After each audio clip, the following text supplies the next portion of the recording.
my god, it's blooming hot in here. So, in my last video, I didn't tell you our really good news.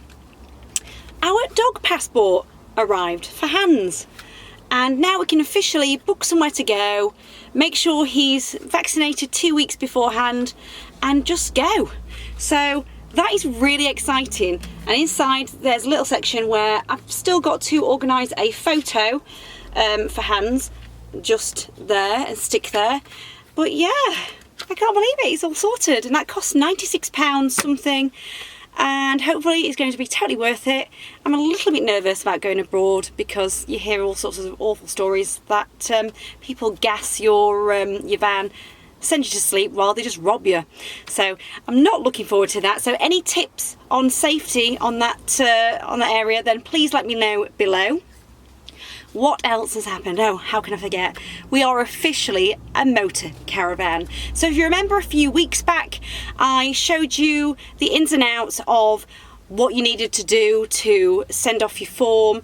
You needed to print off a load of photos where everything was in situ, and it's paid off, it's worked. So I'm really pleased about that, and it's actually cut our insurance down in half. Or almost in half from what I remember.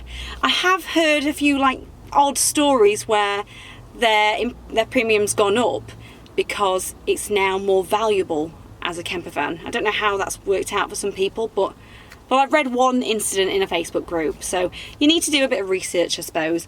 But I'm really pleased that I didn't mislead anyone in that video. I did say I was going to post it right there and then, but I've updated that video in the comments to say it's passed as well. So excited. The other thing that we've done, last Friday, it was a glorious day, then it started chucking it down. I really wanted to get the toilet sorted in the back. Now, if you remember in my last video, I mentioned about a kickboard that is screwed to, or was screwed to, the back of the rock and roll bed. So what I'd done, well, we'd ordered 2 types of brackets because we didn't know what were going to really work until we had them in front of us. So what I've done is I've just used these magnetic clasps and just screwed them all along on the inside. If you've got the same kitchen layout as us, there's not really anywhere else to put your toilet other than under the bed. So what we're going to do is just take off the kickboard, because it's just magnetically attached, slip out the toilet, and then just maybe, yeah, obviously bring it into the van to use. Maybe somebody would actually use it behind a bush, I don't know. But yeah, it's just nice to know it's there. But like before, we very rarely used our other toilet anyway, and then it broke. So yeah, so keep on watching and hopefully it'll help you. So it's really simple. All I did was work out where I wanted the magnets to be, and I actually found I needed 5 for this. A little bit more than I thought, and I just drilled a first pilot hole using a 2.5mm drill bit. I knew it wouldn't go straight through to the bed because it was hard enough to go through the first layer of the frame. I originally tried to avoid this step by using self-tapping screws, but it never worked out. And once I'd got my hole, I just screwed in one side of the magnet, just partially, and then used something sharp like a screw to make a little scratch marking through the other hole, and then took it off. That way I knew exactly where to drill the other hole.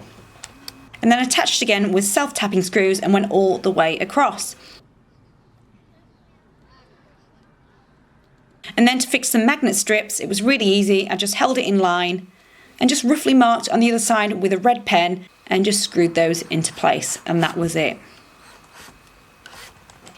Oh, and I forgot to mention earlier in the video, the other thing that I did was, if you remember last year, that after I'd insulated everywhere, the boot became so heavy it no longer stayed up, and we had to prop it up with a piece of wood. Very inconvenient, not very safe. So I emptied all the insulation, hoping that it would fix it, but it didn't. And we'd had the struts replaced, and I hadn't got round to actually putting the insulation back, so I thought I'd just do that and get that out of the way. So it's now fully insulated. So hopefully that was useful. I'm going to go now because it's absolutely sweaty hot in here. I haven't got a window open because we're on a main road and it's quite noisy outside, and the neighbour is visible. He can't see me because we've got tinted windows. So hopefully you like that. Don't forget to give it a thumbs up and subscribe, and hopefully I'll see you soon. Thanks for watching. Bye. Oh, and have a great bank holiday weekend. If this video has gone up before or after, I don't know. Thanks, bye. Now it's going to prove very difficult to leave the van and try to hide this camera without creating conversation because it's a bit embarrassing.